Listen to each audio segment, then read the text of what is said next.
Happy Monday, everybody. Today's video is called From Eclipse to Bloom, the Dark Moon's Lore, a planetary reading for deep healing. In whispers we govern, through the elements we obscure, in static we command, in nightmares we pursue. We are earth and air, we are fire and water, we are the remembered, we are the returned, we are the whispers, in silence we thrive. We've got the moon conjunct Saturn as grounded magic. But for this interpretation, it's coming up as an omen of bad magic or a curse which stems from traditional Vedic astrology, where this alignment is known as the Vish Yoga. This interpretation is rooted in the symbolism of the planets rather than in modern astrological practices. Vish Yoga, also known as poisonous combination, literally means poisonous combination. It describes the challenging mental and emotional state created when the soft emotional moon, which is the mind, is tightly bound with the cold, restrictive Saturn, suffering, and karma, which is Saturn. This combination is considered difficult for material success and happiness, and some traditions associate it with the effects of black magic. Can I have a tissue then? In the seventh house affliction, when this conjunction appears in the seventh house, it afflicts the native's relationships, partnerships, including marriage. Sorry guys, my nose is stuffy. Somebody's probably sending death magic, and then that's the only effect it has on me. Just saying. Or diarrhea. Cut your shit.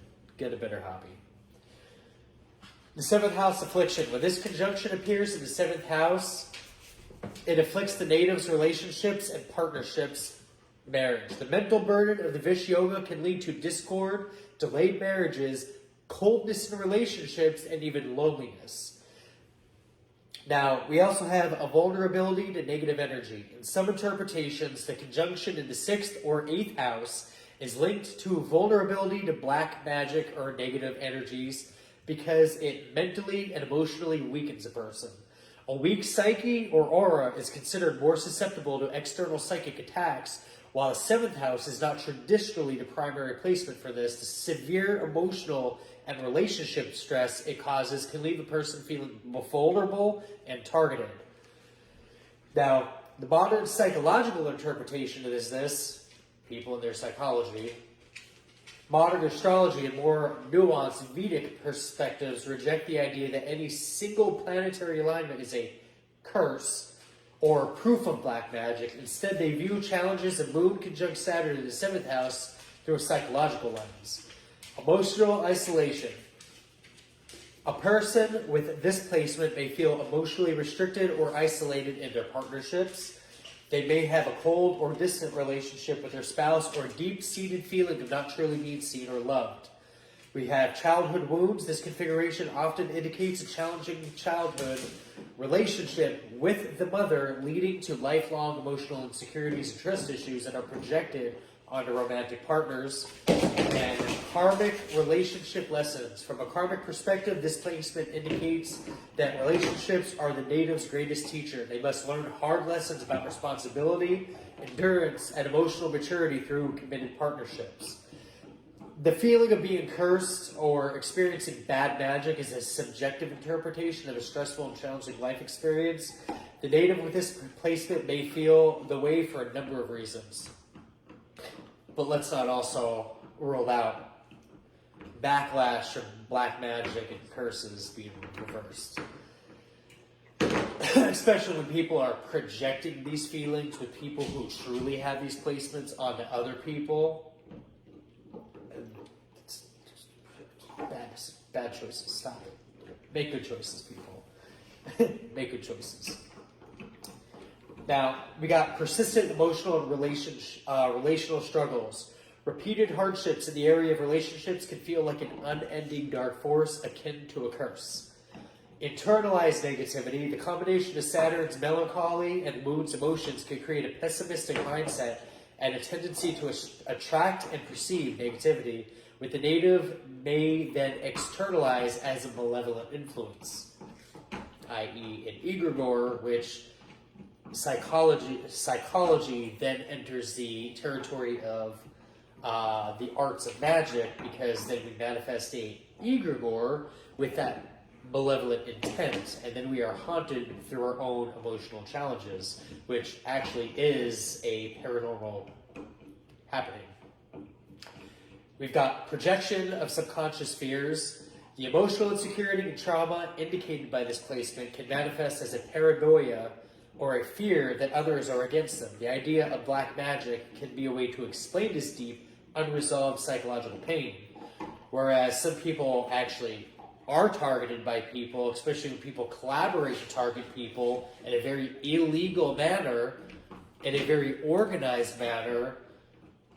That doesn't ever work well for people, especially when they add black magic to the aspect, because then we got ancestors and spiritual hierarchy coming into play, and at some point that does come around full circle. You might not believe in God, but a lot of people do, and there is a God, and he is pissed at some people. We've got the moon, sextile Uranus, with embracing individuality and success. And this is going to be told as an Egyptian lore through this interpretation as the lunar guide to destiny with Tahuti and Khonsu. Now, the moon, representing intuition, emotions, and cycles, can be seen through the roles of the Egyptian moon gods. Tahuti, the god of magic and wisdom, was associated with the moon and its cycles, which symbolized the pursuit of knowledge and bringing clarity. His role as a celestial record keeper and divine magician parallels the intuitive wisdom offered by the moon in astrology. Khonsu, another prominent moon god, was a healer and protector. Invoked for his power to watch over night travelers and aid with fertility, he is also known as the Pathfinder. The sextile from Uranus to the moon in the 8th house suggests that the intuitive insights arrive suddenly, often through unexpected events. This can be interpreted as a divine message from the lunar gods, guiding one through the mysteries of life towards success. A true seer can't necessarily read on cue. That's not how the gift works. But it's like random happenings that just spark creative flow. It's a wonderful thing that you can tap into that. I also have the omen of success, a powerful fusion. When viewed through the Egyptian-inspired lore, the moon sextile Uranus in the 8th house specifically is not a simple omen, but a sign of a person empowered to achieve success through deep intuitive and transformative means. Divine guidance leaves you to be tuned to the lunar deities, receiving sudden flashes of intuition that act as divine guidance during times of crisis. With healing insights, we possess a powerful ability to access hidden information and bring about healing, whether for yourself or for others, which is also a source of immense power. We've got rebirth through change. Like the sun's daily rebirth, you can navigate intense personal crises and shared experiences to emerge renewed, a trait highly valued by ancient cosmology, ancient Egyptian cosmology specifically. Unique resources. Your success may come unexpectedly from shared resources or a sudden inheritance, the 8th house, perhaps divinely guided by the hand of fate or the fates. Hecate, wonderful deity to work with if you're trying to do something with destiny or fate. Unless you're trying to swap it, then that's going to bite you in the ass. This lore would teach that your success lies in your willingness to trust your intuition, the moon, during periods of radical change, Uranus, in the deep mysterious areas of life, which is the 8th house. Instead of fearing the darkness, you are meant to find your greatest power and fortune within it. The brightest lights are forged in the dark. Remember that. With the moon conjunct Neptune, we have emotional sensitivity and empathy.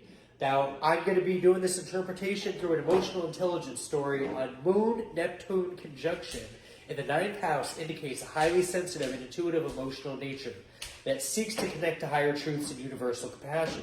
This placement shares an individual emotional response through the lens of philosophy, spirituality, and a desire to see the bigger picture, which not many people tend to see right away anyways.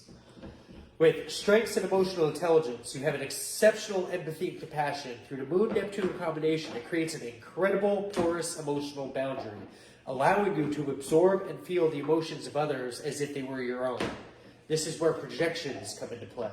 Because when we pick up on projections, we sometimes embody the emotions that other people are feeling, and it's really hard to decipher whether they're yours or being projected onto you from other sources. The deep-seated compassion is often directed towards global and humanitarian causes, aligning with the ninth house's theme of morality and ethics. With your highly developed intuition, your sensitivity acts as a psychic emotional sponge, making you a natural and often effortless reader of people and situations. The intuition serves as a valuable inner compass, guiding your interactions and decisions with a deeper subconscious understanding. With your emotional connection to wisdom, your emotional well-being is tied to your intellectual and spiritual pursuits. You find comfort and emotional grounding through philosophy, spiritual literature, or a sense of universal purpose. This allows for an integration of your emotional and intellectual selves, creating a sense of inner harmony. And then we have imaginative and creative expressions. You can tap into a vivid imagination and emotional depth to express your feelings through artistic mediums like writing, music, painting, healthy outlets, if you will. This creative output becomes a powerful tool for processing and communicating complex emotional states. Now, the challenges for emotional intelligence are going to be blurred emotional boundaries. The porous emotional boundary can be a double-edged sword, making it difficult to distinguish your own emotions from the feelings of those around you. With a strong sense of emotional separation, you can become overwhelmed or fall into codependent patterns, particularly with your belief system. We've got vulnerability to illusion and deception. The compassionate and idealistic nature of this placement can lead you to project your ideals onto others or spiritual paths. This makes you vulnerable to being deceived or experiencing intense disappointment when reality fails to meet your high expectations.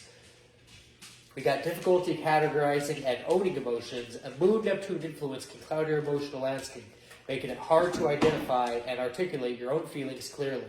You may need to actively work on understanding your emotional inner world to avoid disassociation or emotional numbing. With emotional escapism, some people cope with overwhelming emotional intensity. There can be a tendency towards escapism. This could manifest as excessive daydreaming, spiritual bypassing, or avoiding behaviors to numb painful feelings. For me, I just like to isolate and, reflect inwards to process everything that I'm already processing on top of what I need to process. With emotional oversensitivity to global issues, the ninth house connection to global themes, you can become emotionally burdened by the suffering of the world. Your immense empathy can make you feel distressed by injustices and conflict on a grand scale. With the Moon sextile Pluto, I'm going to do this to tell a story of a political success based on the Moon sextile Pluto in the 10th house. Consider the journey of a fictional political figure. We'll name her Alara Vance. Her narrative demonstrates how emotional depth, the Moon, transformative power, Pluto, and public purpose, being the 10th house, can lead to a career of profound influence. Now, she's a troubled youth with a defining vision. Alara grew up in a working-class town with a complicated family history. Her parents' business had been driven into the ground by a predatory corporation, and the community had been left feeling powerless and discarded. The experience left a deep and emotional mark on young Alara, the Moon, instilling in her an intense need to address corruption and fight for the underdog. The trauma of her childhood, rather than destroying her, laid the foundation for her a transformative life purpose, Pluto sextile Moon. She did not start with a clear political agenda, but with a powerful, almost subconscious conviction to transform the systems that harmed her family and neighbors.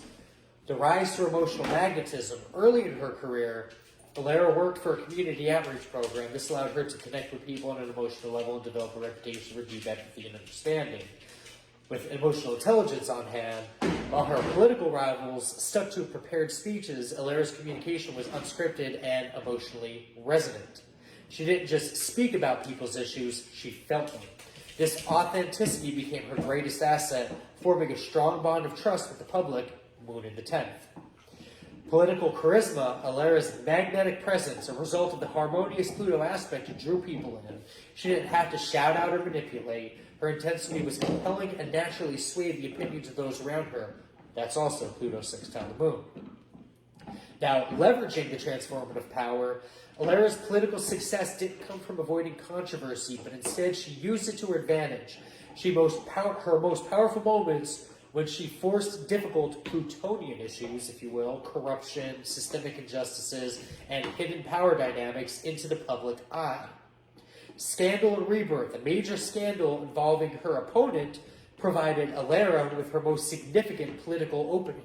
Instead of just condemning her rival, she reframed the narrative. She spoke out about the abuse of power and how the system was rigged against ordinary people. She positioned herself not as a replacement politician, but as a transformative force to reform. With her deep insight, her ability to understand and speak to public's pain was not a calculated tactic, but it was an innate moon sextile Pluto. She could expose the darkness behind the political system and offer a path to genuine healing and change. With the legacy of lasting impact, Alara's story culminates in a long and impactful career. Her reputation was not built on policy alone, but on her powerful ability to connect emotionally with the public and facilitate real, structured change. Her legacy became defined by ending corporate corruption. She championed legislation that dismantled the very system that had hurt her family. Healing the community, her focus on grassroots organizing and emotional well-being restored faith in local government. A new brand of politics, Alara became known as a leader who was not afraid to confront the darkness of the system. She proved that emotional depth, empathy, and a drive for radical transformation could be a powerful recipe for public service. Apply the euphemisms where necessary, change the gender roles, and flip the scenario. That might be that part. With Saturn, Moon, Chiron, Stellium, and Aries, I'm going to interpret this as lore of as a martier. Hold on 1 second, guys.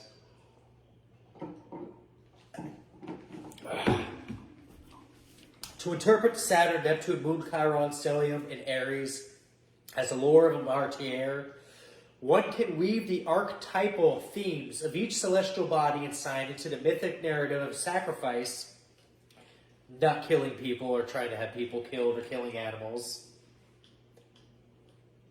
Heavy emphasis on the last three.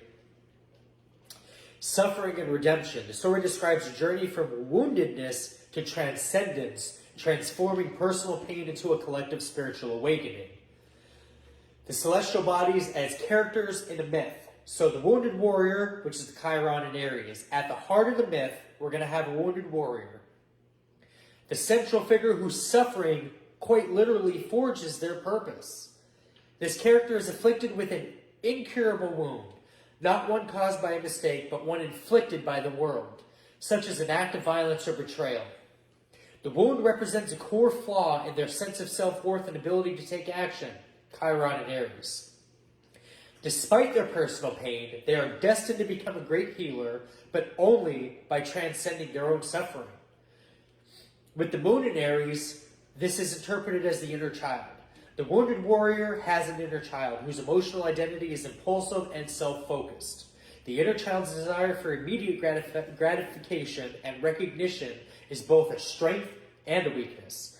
The pain of the inner child is so potent that it drives the warrior to act bravely and assertively.